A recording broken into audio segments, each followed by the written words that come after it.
Thank you. Okay. So keep scrolling.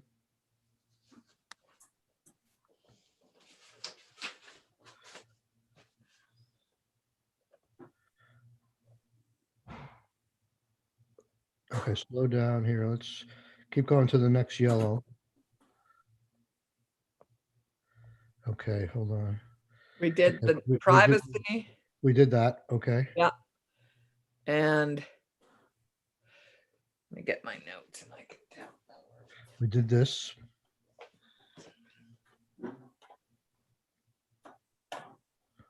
Okay. Let me know if you and we were to the blue. Yes, we were here. I think this is sort of. Let me know when Senator Brock joins us, Nathan, if you could.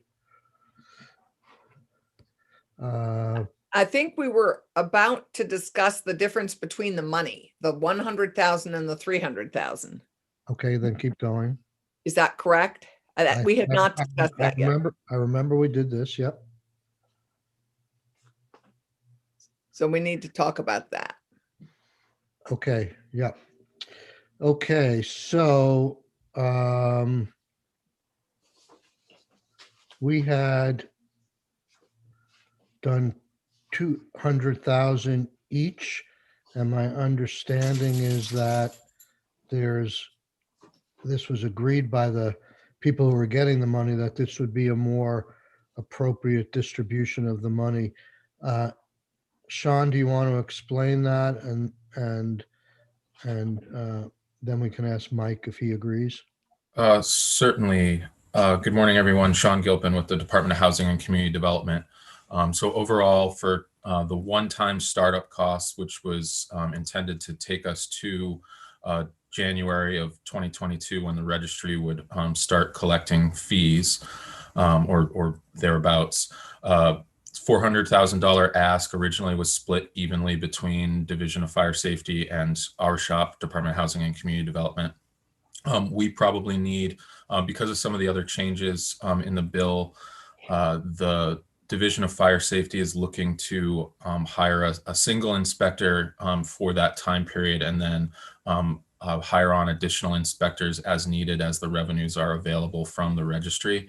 DHCD, on the other hand, needs some, excuse me, needs some upfront cost for the IT of setting up the registry and hiring on at least a part-time person, if not a full-time role, to kind of help with the outreach, to make sure landlords are aware of the program and the registration requirements. So we just discussed amongst ourselves and suggested this distribution to get the registry up and running. Okay. Mike, is that a fair description, and are you okay with the change made by the House? Yes, this is Mike DeRocha, for the record, Director for the Division of Fire Safety, and I'm fine with that. Okay, thank you. Let's keep going to the next change, Nathan.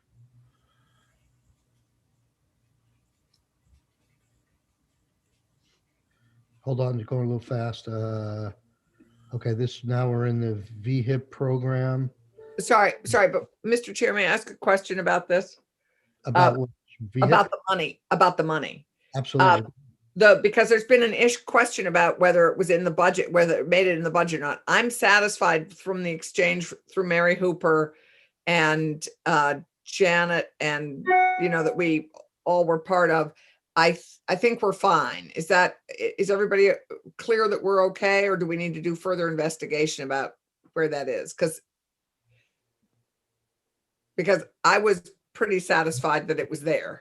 Yeah, we went back to Senator Kitchell a couple of times, and she assured us that the startup money was there, and was going to be there. I don't know all the moving parts. I know that VHIP was identified in the Senate budget as $5 million. Right.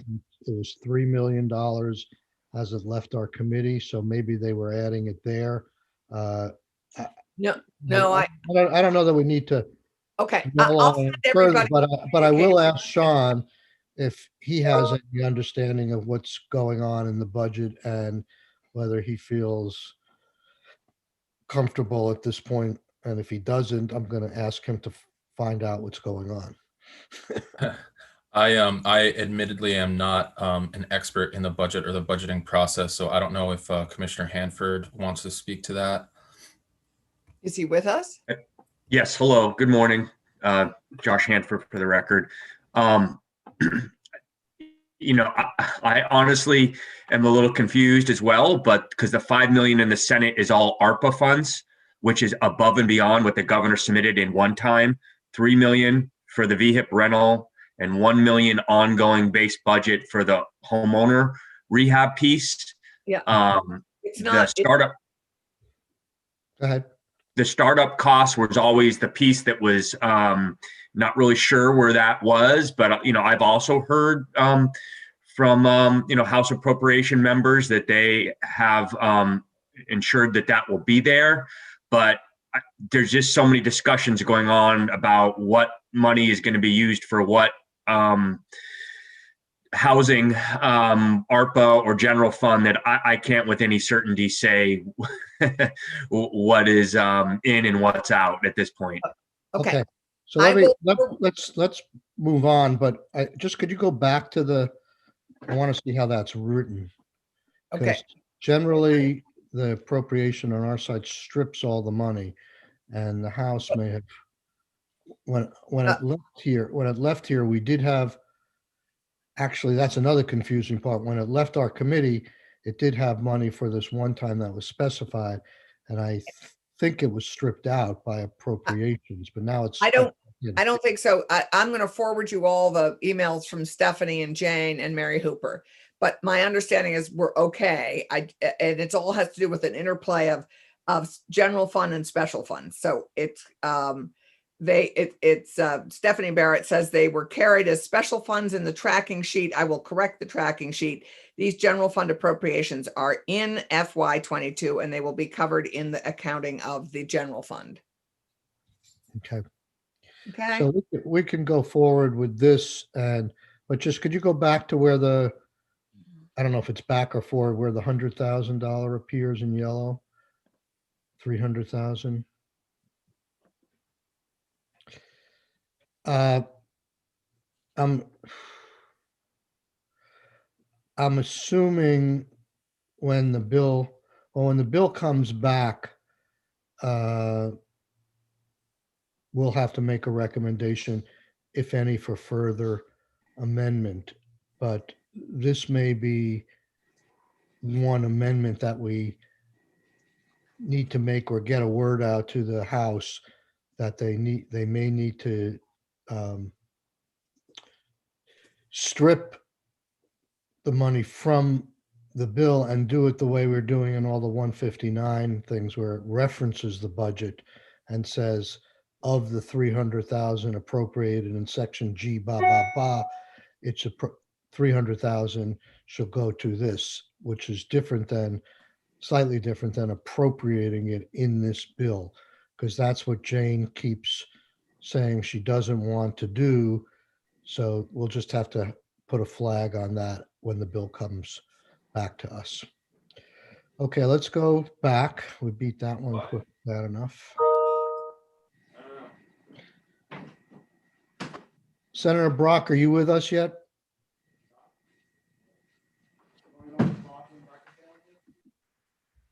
Okay, let's keep going. Weatherization, up, back a little bit. Okay, so the change I think Tom Stevens said here was, could you go up a little more so I can read the whole paragraph? Thank you.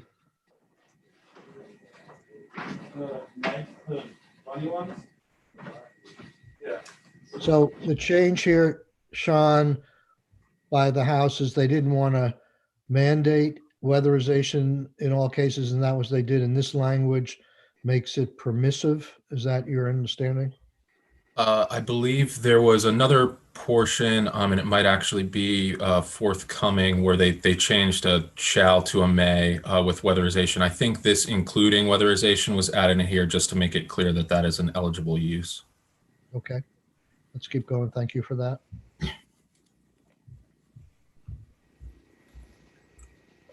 Uh, And I put them on top of the ladder. remove creators,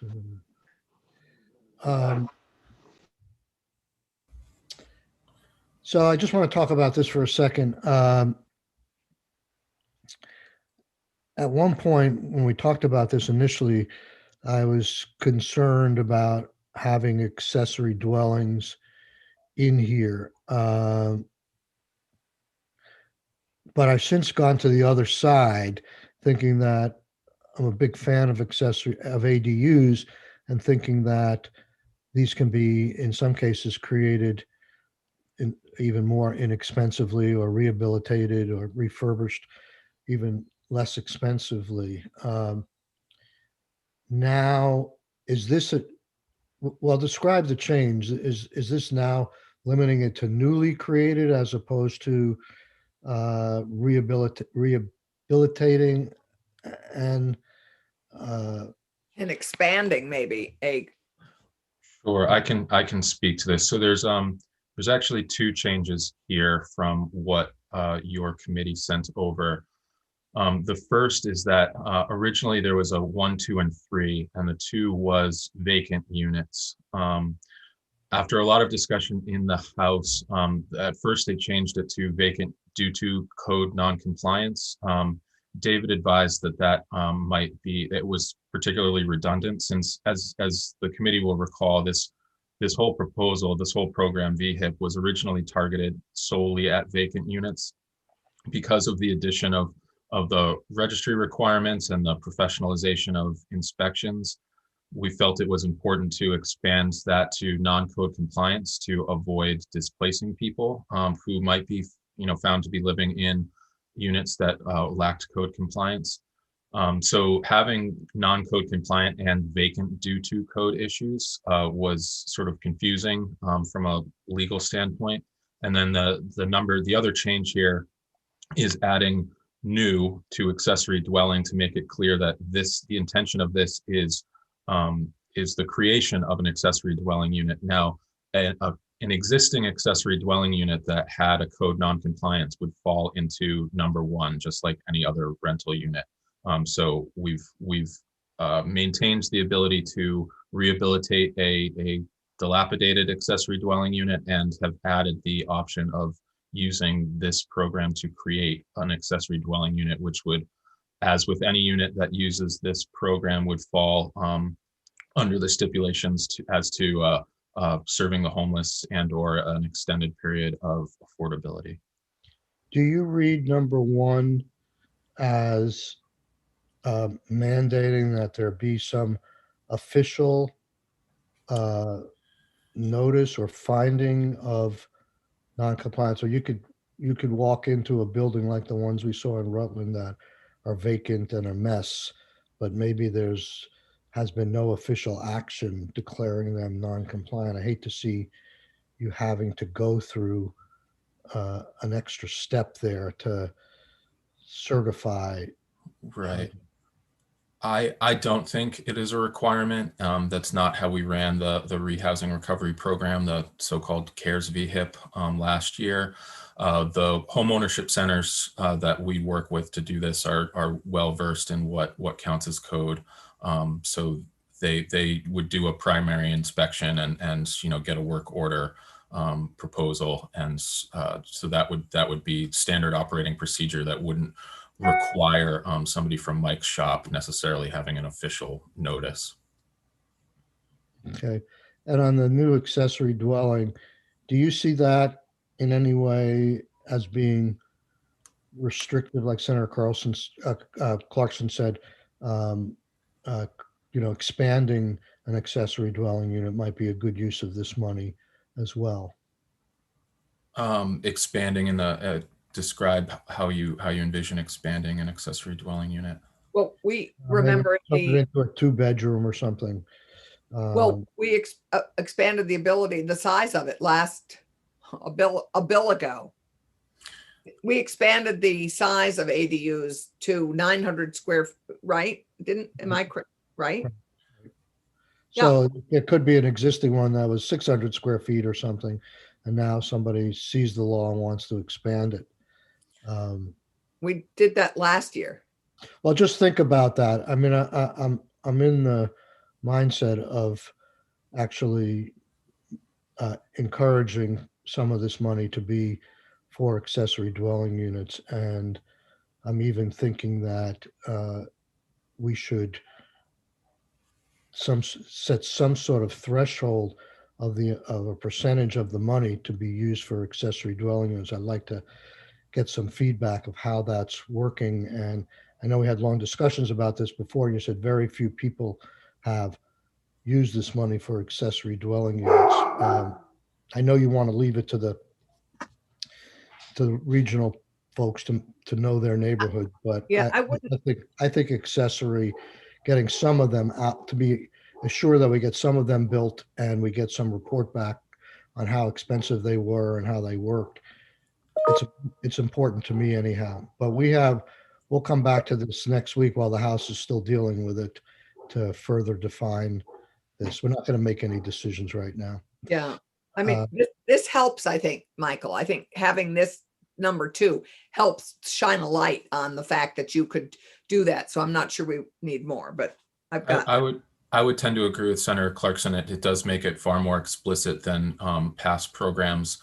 Also, I think one of the reasons, and this is, sort of counterfactual, so maybe not, but I think one of the reasons that not much of the CARES Act funding was used for accessory dwelling units had much more to do with the time frame with which we had to use that funds, going from, just a dream of an accessory dwelling unit to planning and speccing out and scoping everything in what we originally had, 6 months or less to actually execute. I think both calling this out and having this as an ongoing program will allow for a lot more of that type of work. And we certainly hope to encourage it because, as you know, we're big fans of it. Well, we're not going to decide that right now. So let's move on, because I want to get Sarah in, if we could, for 5 minutes anyhow, on the new program. I don't know if we're there yet. Could you go down a little further, Nathan?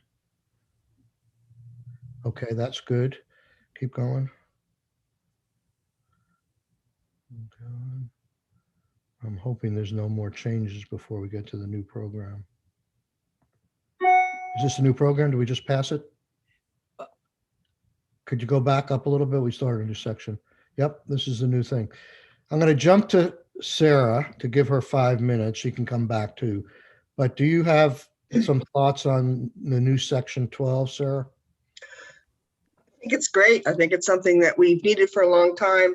The rehab group didn't talk so much about home ownership, but we just talked more generally about getting housing stock that needed renovations up and online. And anytime we can do that, we just create more options and eventually more rentals. Putting my old VHFA hat on, I know how difficult it is for a first-time home buyer to buy a home and secure loan funds to cover the renovations. And this is particularly true when you're buying a home and the renovations don't add a ton of value immediately. I mean, sometimes you need things like electrical work or weatherization.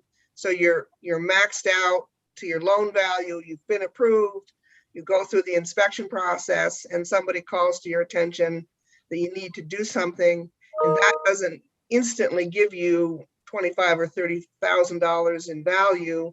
And if you're already at your max loan value, you really need a soft program like that. In the past, homeowners would just maybe have to walk away. So I think this is really an exciting program to get first-time buyers in and do the renovations they need to move it in, all within the constraints of a first-time home buyer mortgage program, which doesn't give you a lot of latitude if you've not got a lot of equity. Okay, so is this money for this new program going to run through VHFA? No, I'm Sean, right? I'm understanding it will. Well, actually, Sean, it goes to the homeownership centers, right? It's been designed so that we can work with, I think the language is statewide or regional partners. So we've been in discussions with VHFA and the homeownership centers. I think it'll probably be a joint venture with both entities, in part because of the expertise of VHFA with the sort of underwriting expertise, whereas most of the homeownership centers are more geared towards overseeing the actual rehabilitation work.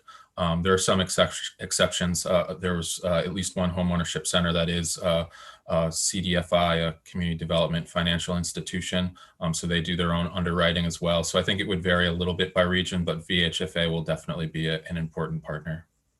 Because It's done the home ownership, programs like this together in the past. the first time, the deposit program for first-time homeowners is through VHFA, correct? Right. Yes. And you're saying that it'll be a lot of the same people. They'll want to get their deposit covered and they'll want to get the renovations paid for, and that allows them to get into the home. So if they're there in front of VHFA, it seems kind of duplicative to send them out to the home ownership centers. We can talk some more about that. Yeah, and they have to go to the homeownership centers for training.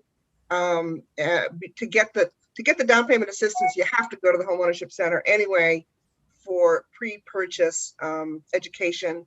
So there's almost always a relationship there. Okay, that's good to know. Yeah. So do you need to go now? I do. Okay. All right, I'll so try to jump back in if Okay. depending on how long they take. Let us turn it back to Sean as our go-to guy in the absence of David. You want to walk us through section 12? It would be our second walkthrough, I think. Tom Stevens did it once for us. And Michael, we also have, Do you have a question? Michael, it's Yes. Allison. We also, I just want to remind us, we have Wendy here as a great resource too. Thank you. Certainly, you'd like me to just walk through. So basically, I think the committee has heard, the idea of this is a program to allow for some portion of down payment assistance if needed, but mostly for renovations. It would be zero interest deferred payment loans. So basically a soft second loan that no interest accrues, and the loan is paid back on sale of the property or on refinancing. We've been, and Nathan, if you could scroll down to the next page there. So the focus is existing structures. So we're not looking to build new structures, although we did also here add creation of an accessory dwelling unit as well. So that could be one of the eligible uses of the rehabilitation funds. The rationale behind that is, sometimes there might be a home that needs a little renovation, or a first-time home buyer might be overhoused. They only need a 2-bedroom unit, but there's a 4-bedroom available, and they could use some of this rehab to create an accessory dwelling unit out of a portion of that home in order to provide for greater affordability by creating an income source through that new unit. I think the requirement is also, so this is, I should be clear, for single family homes up and multifamily up to 4 units, provided that in C, the first time buyer must be an occupant in the dwelling. So if they bought a duplex, they need to live in one of the units, but can rent out the other. You have to be a first-time home buyer in Vermont, and the maximum household income for eligibility is 120% of the area median income, which is pretty typical for homeowner assistance programs. So is that the same as down payment assistance? Yes, it is. Okay. Yeah. And Sean, can you give us a notion of what that is roughly right now? Oh, goodness. I'd have to look that up. I don't have it in front of me. I think for the statewide median, I believe is around $55,000 to $60,000 right now. So another, 20% on that. So you could get that to me for a couple areas. That would be great. Sure, I'm happy to do that. So Nathan, if you want to scroll down a little bit more, oh, not so far. So yeah, perfect. So we allowed for the housing organization, which is going to be Vermont Housing Finance Agency and the homeownership centers. So these are competitive. They may give priority to an applicant who is trying to engage in an employer provided down payment assistance. So we just kind of wanted to once again call that out as an opportunity in hopes of enticing some employers to maybe provide some of their own assistance to prospective employees that might want to take advantage of this. And then the subsection D here is just some more details about how the department, our department, would require that any organization that we're working with have a standard application, an award process, and loan management system. That this is pretty standard practice for any type of grant. So Nathan, if you could scroll down to the next highlight there. And this is a portion that we've talked about before. We wanted to be very explicit that part of this program, built into this program, is concerted outreach to the Black, Indigenous, and people of color. This has a little bit of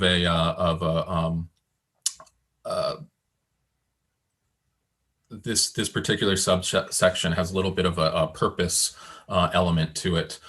So as you can see, recognizing that people in those categories have been historically disenfranchised from capital ownership. So this requires us to work with, and it names a number of groups, including NAACP, AALV, which was formerly the Association of Africans Living in Vermont. Now they just go by that acronym because they serve far more refugee resettlement. USCRI was previously known as Vermont Refugee Resettlement. So those two organizations work throughout the state, although heavy presence in Chittenden County with resettled new Americans. The executive director of racial equity, which is currently Susanna Davis, the Vermont Commission on Native American Affairs, and more broadly, just local racial justice organizations that allows a little bit of flexibility as they come together or as we find out about more. And then Vermont Housing Finance Agency and the nonprofit homeownership centers to develop a plan of active outreach to ensure the program is effectively communicated to these people who identify in these groups and these communities, and that the funds are equitably awarded. You'll recall that originally this section had a specific set aside. And after some conversations with David Hall and others, there was quite a bit of concern about the constitutionality of doing that, specifically making decisions based on these protected classes. And so we've broadened it a little, I think, in order to avoid those concerns, but also making a very clear commitment and obligation, in fact, that our department will need to come up with a plan with the coordination of these named groups and sort of broader racial justice groups in order to make sure that frankly, that there's extra outreach that goes to these communities so that we achieve the goal of closing the racial homeownership gap. So Sean, we're gonna have to wrap this up in about 15 minutes because I want to go on to 159. So Fair just enough. keep that time frame. I want to hear from Mike DeRocha and Wendy as well on section 12, and Mike also on some other changes, but let's keep moving along, okay? Sure. So Nathan, if you want to continue scrolling, the rest of this I've already covered, not to exceed $50,000. Not more than 25% is for down payment and closing costs and fees. And that again is. Can you go back up a little bit, Nathan? Just half a page. I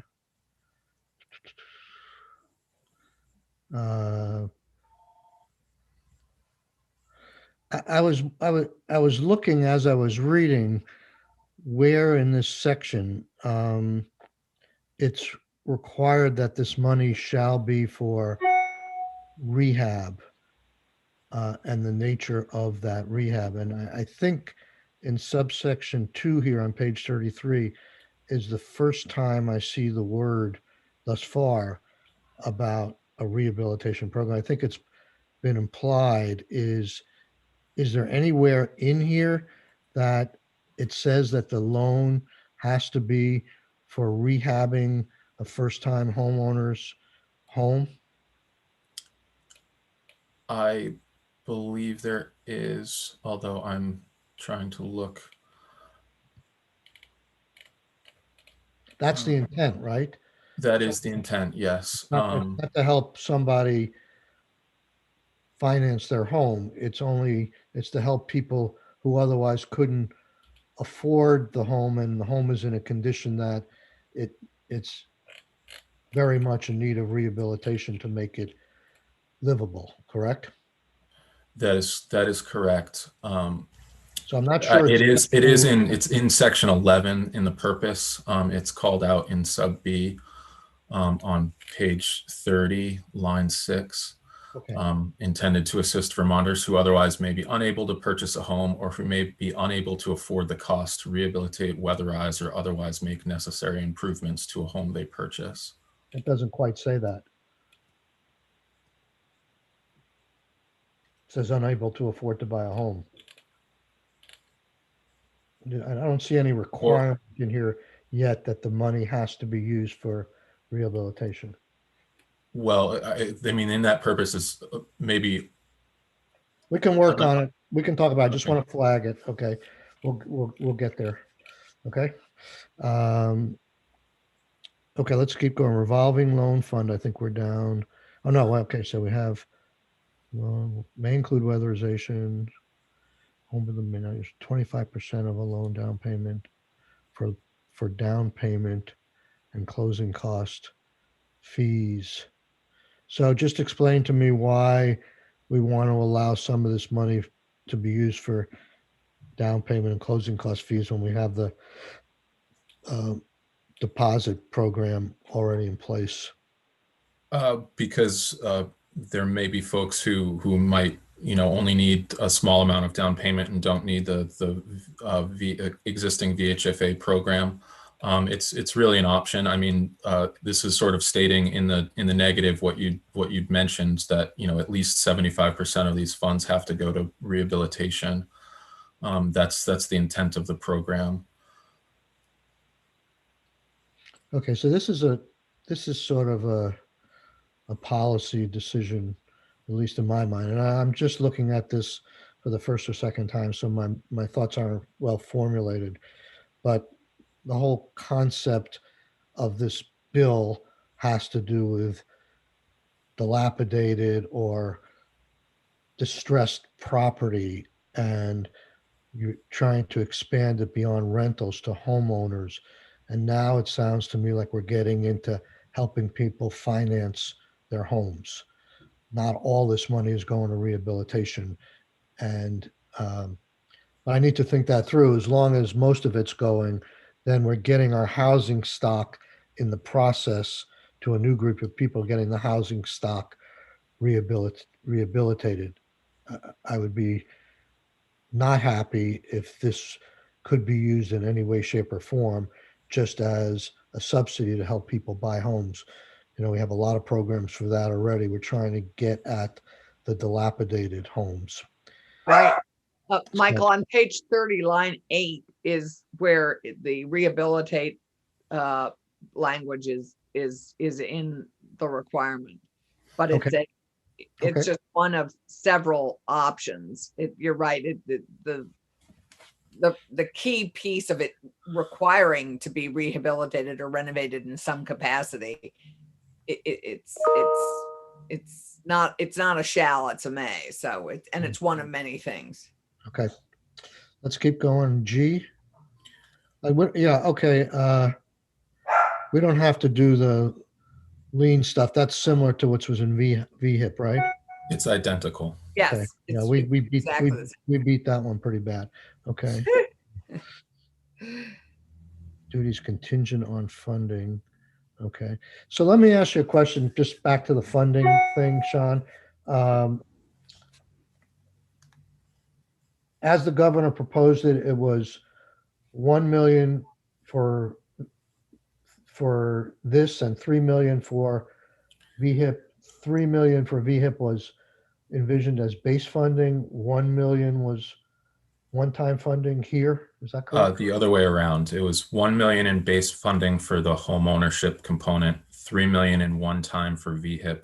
There has since been an additional 5 million ARPA ask for VHIP. An additional above and beyond the 4 million? That No, was official. that was in the governor's proposal. And as stated before, I'm not sure where those conversations have Yeah, gone. I think what Senator Clarkson and I understand, the language in the budget just says 5 million in ARPA funding for VHIP. There's no Right. more description at this point, but it wasn't in addition to what the governor had proposed. I think it was in lieu of. So, That, yeah, okay. that's it. So it's 1 million. Say that again, what the governor proposed? Well, so regarding the homeowner, it's 1 million in base funding to DHCD from general funds for the homeownership program. And the general fund is important because we cannot fund a revolving loan fund with ARPA dollars, because once that program runs out, we have to pay back any unused funds to the US Treasury. So I just want to flag that as a key thing, that this needs to be general funds for the homeownership revolving loan fund in order for that structure to be sound. Okay, and why would the governor suggest base funding for the home ownership program and one-time funding for the VHIP program? If I could jump in here, Senator, so Yes. Sean, it is correct that the 5 million in ARPA was above and beyond this 4 million. And all of the ARPA was for the rental side. And it sort of relates to the general structure of this and why the base funding was for the home ownership, as it needs, 5 or 6, 7 years of ongoing funding before that program can become more self-sustaining by Right. the homes being sold or transferred. So that's the goal there, $1 million each year. And on the rental side, putting a large amount up front here addresses our immediate needs for rental units, half of these going towards homeless families, the immediate concerns we have. And then as the rental registry gets up and going and paid in years out, there's going to be excess revenue of that beyond the staff positions that could support the VHIP rental in years out. So that was the basic design of why these different sources of funding and the specific uses put us in a position that years out, both of these programs could almost be self-sustaining if we structure it this way. Okay, can you repeat, Josh, how the VHIP one-time funding in your mind becomes sustainable after that money's spent? So with this large, infusion of VHIP rental, we will have, a lot of housing being rehabbed, and it'll take us some time to spend through this. Right. But the registration fees, as the fiscal note references, and as we've looked at these, if we're successful in the percentage of registrations, it's going to cover the Department of Public Safety positions and DHCD position and maintain the rental registry and have excess funding that could go back into the VHIP rental rehab. That is a benefit of a program that is collecting those fees and ensuring, code and units are brought up to code. There's a nexus there between our goals of identifying, non-code compliant issues and having people register, and then having ongoing funding to fix those problems. Otherwise, we're identifying problems we have no source to fix, and it actually diminishes our housing stock. So there's always meant to be a connection there. So it's aspirational. There's nothing in this bill that says any excess fees from the registry go to VHIP at this point, correct? Correct. Correct, but it's something we could address next year. Perhaps, yep. Okay, can we go on to the report section? That seems pretty straightforward.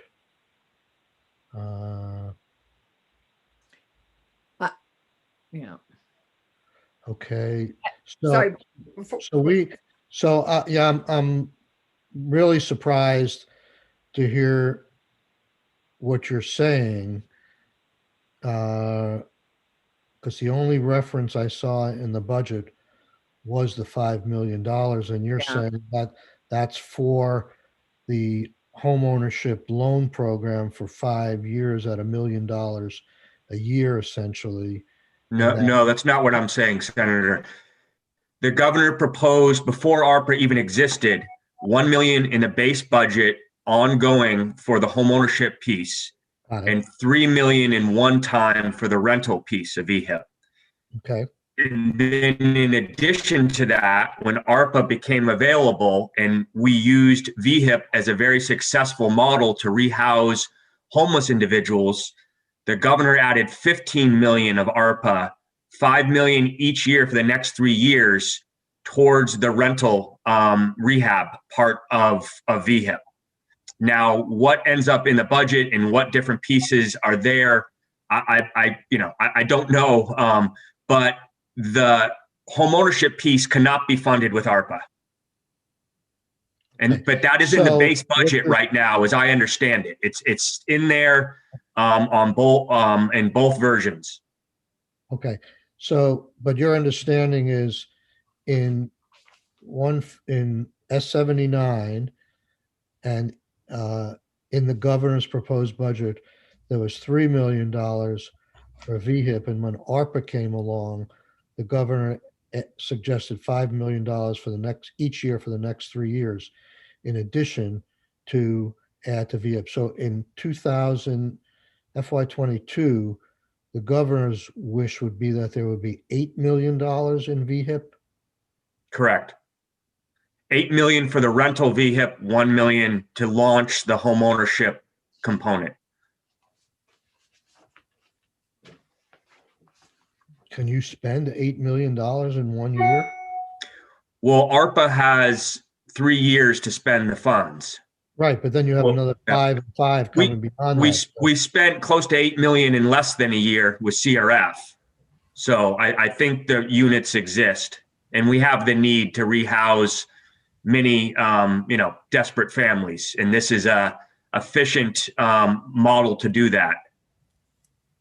Okay, so you're talking about over the next 3 years, $18 million and this is all, how is this administered? Is it administered through you giving out grants to the home ownership folks to then oversee the grants to the landlords and the owners of dilapidated housing to rehabilitate? Is that the basic model? Yes. So the 5 home ownership centers, each managed 50, 60, 70 units in the last 8 months of rehab. Right. Very successful. I just get a little, when I see these kind of things, it just strikes me that there's a lot of money out there, and it's going to a lot of different sources to accomplish the same thing. Isn't VHCB getting tons of money to develop housing for the homeless as well? Yes, but they don't work with private landlords. This is unique, and we have to recognize that 85% of our apartments are held by private landlords, and many of those serve low-income folks. As testimony in this committee and in House General, groups like Pathways and a lot of the homeless providers, their go-to source where they can find available apartments to rehouse folks coming from homelessness is most often private landlords. And their biggest challenge has been those units can't pass housing quality standards. That's where VHIP started from 4 years ago, was that basic principle. And the reason that Bennington was picked is because AHS had Vermont rental vouchers that they couldn't use with homeless families because every time they went to go inspect an apartment, it failed inspection. And the only ones available were private units. So, this originated from that issue, and it continues to be an issue and a need. And this, has proven to be a successful way to address that, in pretty short time frames and low cost. And it's meeting a different model. These are not coming into, nonprofit public ownership. These are staying owned by the private owners, but we're helping them bring them up to code and rehouse, families in need. Okay. Thank you, John. That's very, yes, go ahead, Senator Rob. That's very helpful. Do you have a target number of homeowners you're trying to create, help you're trying to give Vermonters? That's, so I think, if folks look at the $1 million and they, look at the $50,000 max, but then also we have a commitment to help with the outreach, that's going to have a cost associated with. I think, no one should look at this $1 million in year one as solving this problem. This is kind of, proof of concept to see if we can get results here and then have an ongoing commitment to fund this and maybe even ask for more money in years out if we can prove that this is an efficient way to help people get into first-time home ownership. So, based on the cost of those grants, how much the outreach is going to cost, it's not going to be in a number that impresses anyone the first year, 20 units, 25 units. But as we're building something here and this money recycles and we can prove this concept, hopefully it'll be a lot more impactful than that. Sean, do you have anything to add to that? No, I think that's an honest assessment. It really is. It's, the word, pilot project gets thrown around a lot, but that is effectively what this homeownership is. Homeownership rehab portion is, it's a new type of program that we haven't tried to run before, to address both dilapidated housing stock and the need for assistance to get people into home ownership. So I think that's I know I believe the state has a number for point in time in terms of how many homeless people are on the street. Is there a figure for how many people are believed to be precariously housed, or That's definitely a more nebulous figure, depending on how you define it. I can certainly send some statistics from housingdata.org, which is run by Vermont Housing Finance Agency. Okay. One thing that's true, Senator, is there are a number of folks that are essentially paying rent that it is equal to what home ownership could be for them. Absolutely. But they just need this boost. And the affordable homes are in this poor condition, and no one's offering sort of an interest-free flexible loan like this that would fix those needed repairs in order to get that mortgage. That's what we've heard time and time again, that folks that have gone through the education, they're so excited to be first-time home buyers, but the home is in such bad shape that they can't get the mortgage because it can't pass a home inspection. And this would help that. And then that opens that rental unit to someone that needs, so it's, housing is a full cycle here. And this is starting to move people to that home ownership piece and free up rentals. So they work together. Do we have the number for how many properties about in the state wouldn't pass a home inspection? Well, we know that, 7,000 rentals are considered very poor quality, don't meet any standards. And I think that number, the total number for all of our housing stock is about 19,000. So, about 12,000 could be home ownership opportunities if you break those out. But we don't have the data that we know, it's this house at 32 Clark Street, or, this is all census data that is giving these statistics about our poor housing stock. And, what this also prevents is some folks are starting to see an opportunity here, outside investors, and buying this poor stock, fixing it up, flipping it. And we really need to provide this stock for our, low, moderate income folks, or it will be bought up as investor housing stock. And so that's also another element of what we're trying to do here. Right, which is what we're seeing particularly in gold towns. That's Right. happening. Someone will buy that housing stock, fix it up, and then it'll become a short-term rental or something like that. And so this is a strategy to sort of address that as well. And does it knit? I mean, I don't know right now beyond essential maintenance practices and the fund in Burlington, what's going on with lead abatement. Does this knit together well with any federal lead abatement funds so it doesn't all get eaten up by that? It does. We've talked to VHCB, their lead program, they're looking for projects to help, and it works well with private owners, both, home ownership and rental. I also think it's an exciting opportunity with Agency of Natural Resources. They're proposing a Healthy Homes Fund, and they would partner with us to fix water, change out all lead pipes. If homes are on a private well, test that well for safe drinking water and help replace any wells that need. So we have a partnership with them where they would be adding to this source as a place for these homeowners and the property owners on the rental side to access money specifically for safe drinking water improvements to these homes. At the same time, they're being rehabbed. And that same opportunity exists with the weatherization funding, at various places. We've talked to the weatherization folks. They're looking for more projects, and they're connected with the home ownership centers on accessing the weatherization dollars as well. Okay, so we're going to have to move on.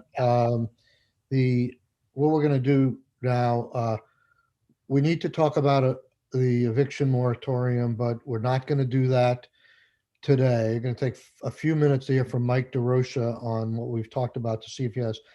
Then we're going to move into 159 for the balance of our time and spend a couple of minutes on confirmations at the very end. So Mike, I don't think you're really impacted by I don't think you are Section 12, but there are a few changes that the House has made to our bill before we got to the home ownership piece. Do you have any concerns with what the House has done? The only, good morning, Senator. Again, for the record, I'm Mike DeRocha, the Director for the Division of Fire Safety. The only section of this that may not be perfect to me is the providing copies of inspection reports to all the tenants. There's a section, I think it may be on page 5. Yeah, it's You got us, early. Nathan? Thank you, Nathan. Go ahead. So I just want to be transparent with the committee. We, the Division of Fire Safety could make an attempt to comply with this. I just can't guarantee that we can logistically meet the requirements of providing, if there is a code violation that impacts the entire building, that we can hand deliver either an inspection report or a notice of inspection to every tenant in this structure. I have no objection to posting a notice of inspection in a common area for those structures that have a common area. And we can make an attempt to do the best we can with this, but we might have to come back if this bill passes next year with some type of a technical amendment to this particular section. Do you have a similar notice requirement for other violations that you presently find? Yes, and 20 VSA chapter 2733, we have what we call legally binding findings and orders. Those are issued on building owners when the Department of Public Safety is foreseen taking additional enforcement action, typically looking at going to court. And in that statute, we are required to provide and serve every tenant in the building a copy of the orders, any lien holders, the town, the fire chief, and any other interested party, including public utilities. So there are provisions to notify tenants, but it has to raise it to a level where I don't think Wendy and Sarah may not be comfortable with that level. I think on the health side, they were interested in being very transparent with the tenants. You know, and understand, we don't write inspection reports right on scene. So, you know, I'm just saying this may be a challenge. In some circumstances, it's probably doable. In some circumstances, it may not be. Okay. That's it. Okay, thank you. So committee, what we're doing here, just so we're clear, is the House is very late in getting us this bill. It may not get here till like Wednesday of next week. And if we use the normal course of time and we adjourn next Friday or Saturday, this bill is going to not make it.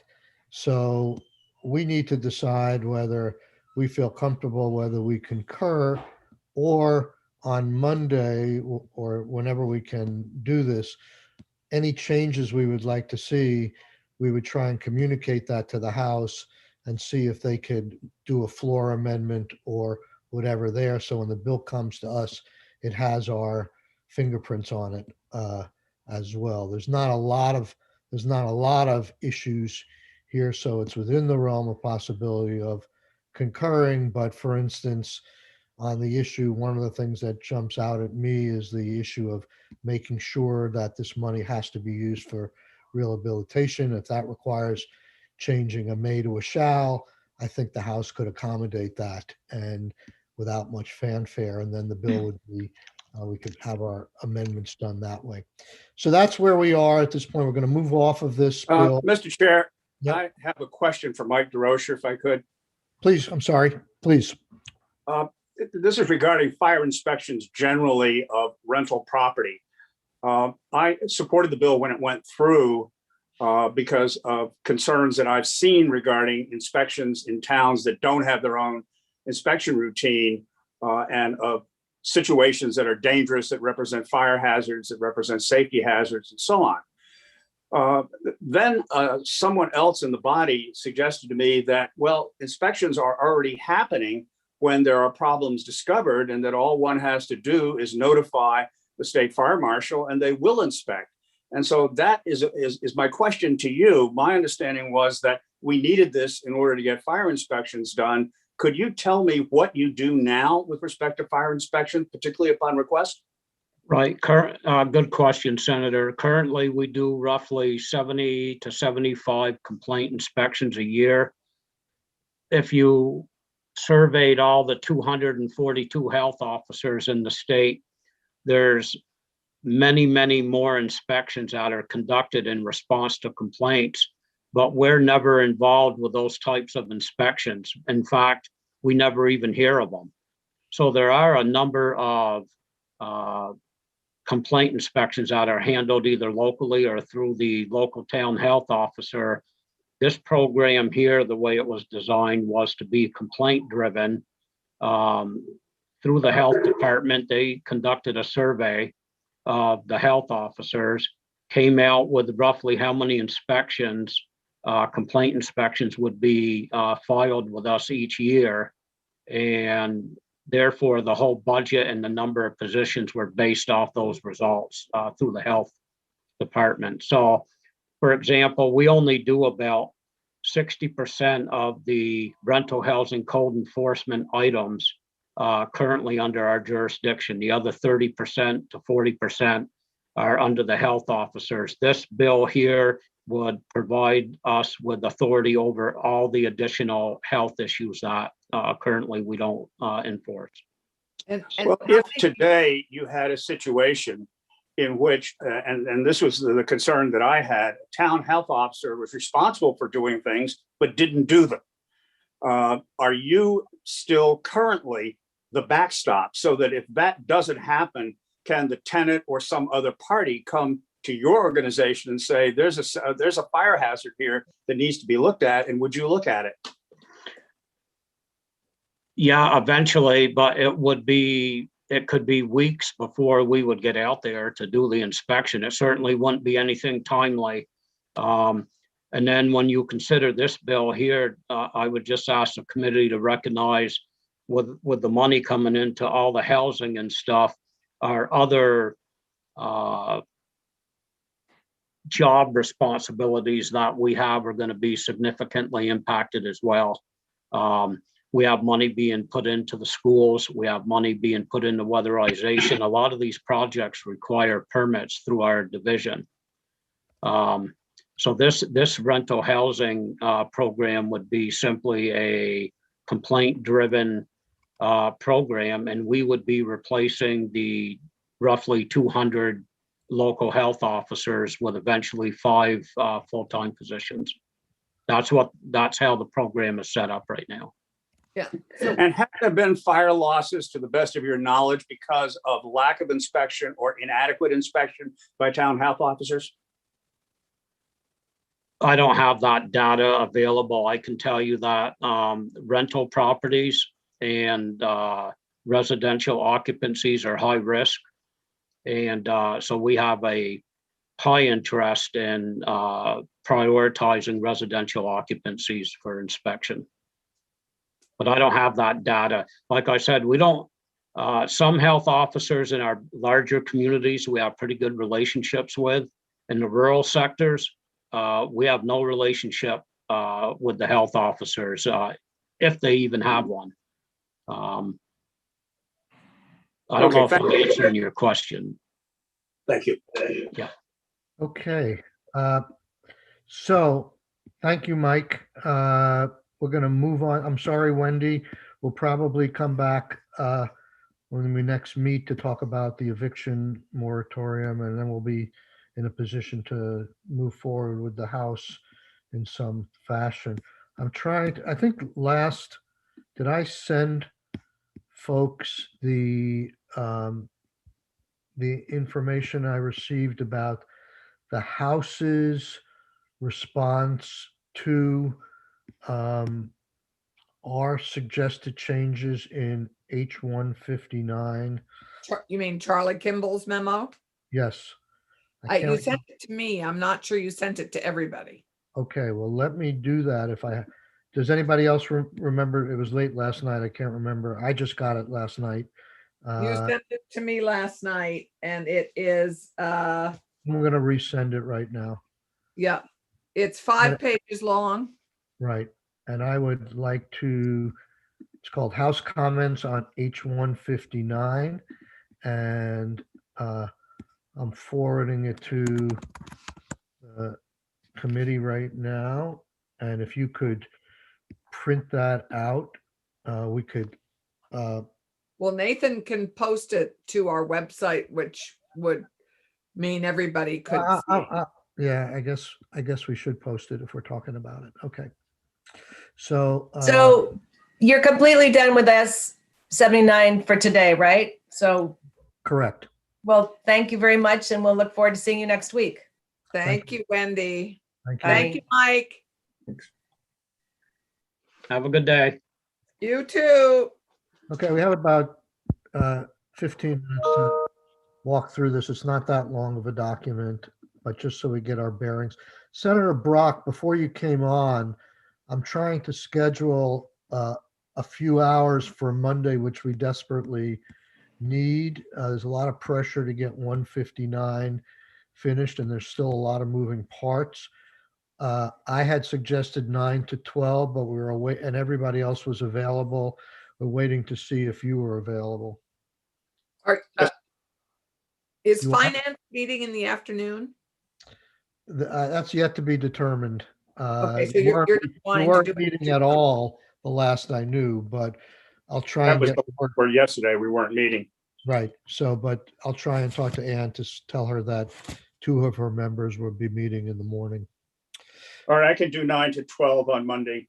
Thank you very much, Senator. Okay. So do you all have the memo? I don't know that David Hall is with us yet, and I don't know if he's If not, aware of this memo. Michael, this is the Kimball memo you just, yes. Yeah. it's not in my inbox yet. Did you just I forward don't it? have it. Okay. I don't know how long it takes to send, but we'll try it again. It's just, you know, it's being grumpy. I think I've now sent it twice. Oh, I So, just got it. Okay. yeah, in these next few minutes, this will just give us some bearing for Monday morning. We're not going to go too deep into this. I can walk you through it. I've read it. I've sent it. I've also sent it to the appropriations people. I mean, the interplay between the budget and this bill is fairly complex, in my opinion. But so on section 1, they basically agree with our number. We went from their 2.5 to 2, but they want to spend it slightly. We had 12.5 for marketing, 750 for regional stimulus. They lowered the regional stimulus by 250. They're suggesting doing that, and they raised the general marketing by 250. There seems to be a miscommunication on section 2. They sort of agree with what we did, but they think we put 2.8 million in, and we only put 1.8 million. So that needs to be sorted out.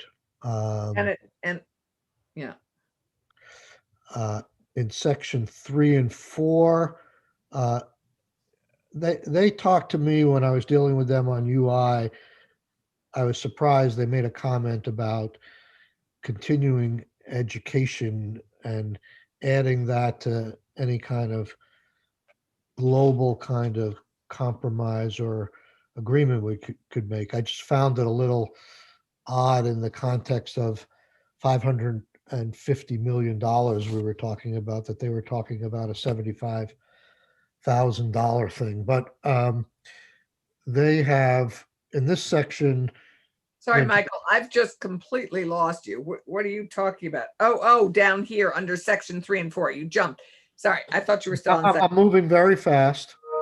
I mean, hold all the questions until the end of this. I'll be done in like 3 minutes. So this 75,000, and later on they talk about CTE. So in this section, there was really no budgetary impact. They're just talking about potentially oversight of the report going to AOE and adult literacy. And I think we had DOL, so that shouldn't be too hard to resolve. They haven't taken a position yet on our elimination of the northern regional borders health insurance situation, but I think I mentioned to you and sent to you let me know if you need me to send this again or if I didn't send it to you, but we got a letter from Kathy Callahan saying that the committee did meet and that the committee that oversees the program voted against including the northern region, and they gave their reasoning in that, but I don't know if the House disagrees with our removal at that point. Did the House see that letter? I don't know if they saw the letter, but they haven't taken a position on our position yet. So that may be one thing we want to communicate with them. And it's not a budget issue. Right. This is a big one, Better Places. They want to stick with their 5 million. You recall, we put 1 million in there.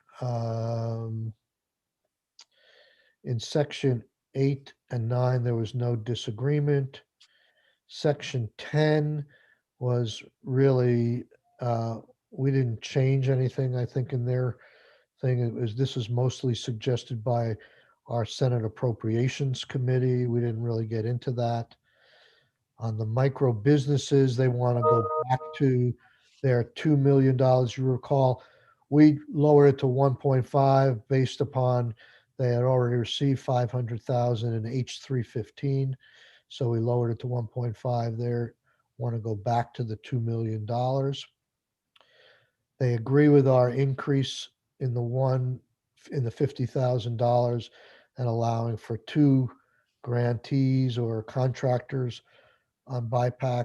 BIPOC, they had one contractor and 100,000. We had up to 2 contractors, I think, and 150,000. There was no disagreement on the 900,000 for seed capital. This is you recall, we put S62, our relocated and remote worker bill, onto our straw voted version of H159, which this is a response to. So they're commenting on what we did in our relocated remote worker. And what they've done is they essentially removed in its entirety the remote worker portion of the bill, which I have a lot of difficulty with. They've taken, it looks like they've agreed to 900,000 of our 1 million, but they've taken 400,000 of that and put it into VSAC, CTE, and curriculum development for CTE. So this is a big section in 157 if we have to deal with it. The capital projects grants, we did 11 million. They're suggesting 14 million, and they're saying essentially $1 million. I don't know if they're saying $1 million per county. I would disagree with that. That doesn't, I think there should be geographical distribution, but I don't think we should tie the hands of ACCD to say it has to be $1 million per county. I'm not clear what they're saying, but they want to up the amount by $3 million. That could be easily, in my mind, that could be easily handled in language saying that over the 3 years, it's the objective to have it in every region, which I believe that language is already there. But to tie people's hands for any 1 year, you'd have no idea when projects are ready to have money spent on them. Plus, it's very limiting to just do $1 million when we're looking at over so I sort of think the reasoning starts to fall apart for the increase if they're not saying it should be $1 million per county, right. And I think we agree that that would be too restrictive. So Right. I don't know. I mean, both this dollar amount and the next one are the big ticket items, obviously, in this whole bill.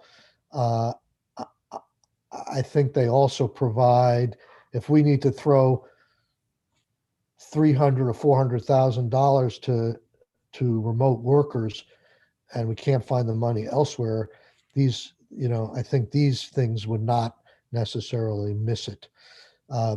So the next one is 20 million on recovery.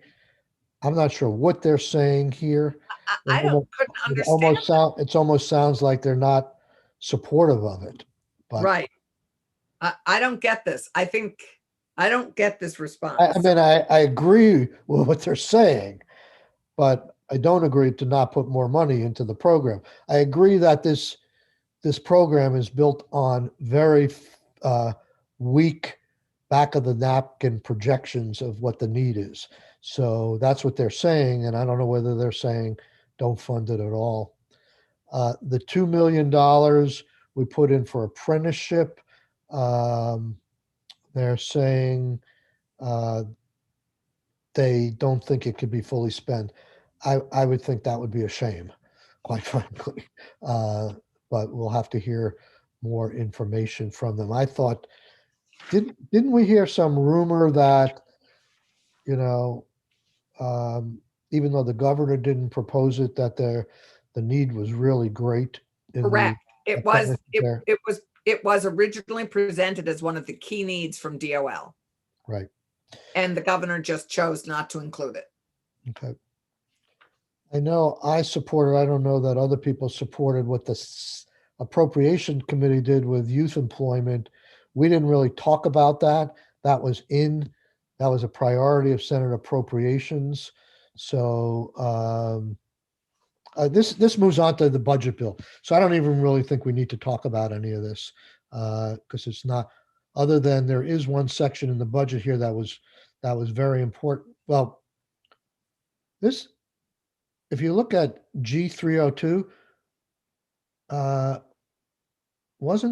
guess it wasn't in 159. I can't remember, but we made a recommendation on this. If you recall, this is the Federal Bank of Boston. Yeah. And we said our reasoning was I think they wanted 3 million. And we said, we'll give you 1.9, we'll give you the same amount for these 4 projects that were rejected as the 4 Correct. projects that were approved. We didn't think we should give more to the projects that were rejected. And they come back, they're asking for, now they're saying 2.3. I don't know why the administration was asking for 3. Actually, I think there was an email from Jessica saying that they lowered their $3 million request to something like 2.4, maybe it was 2.3. So the House is saying 2.3, we put 1.9. And this is the last one. In H101, which was our smart growth bill, we had S101. S101, I always say that. S101, correct. We put in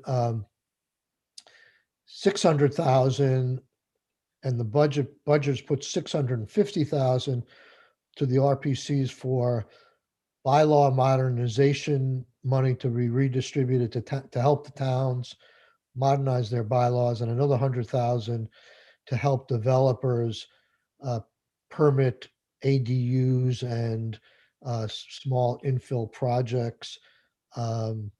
It sounds, and House Commerce agrees. I think we're going to get that bill back next week with this piece intact, but without the NDA downtown credits and without the wastewater duplication, which I think And without the downtown tax credits. that's the NDA stuff I'm talking about. Oh, right.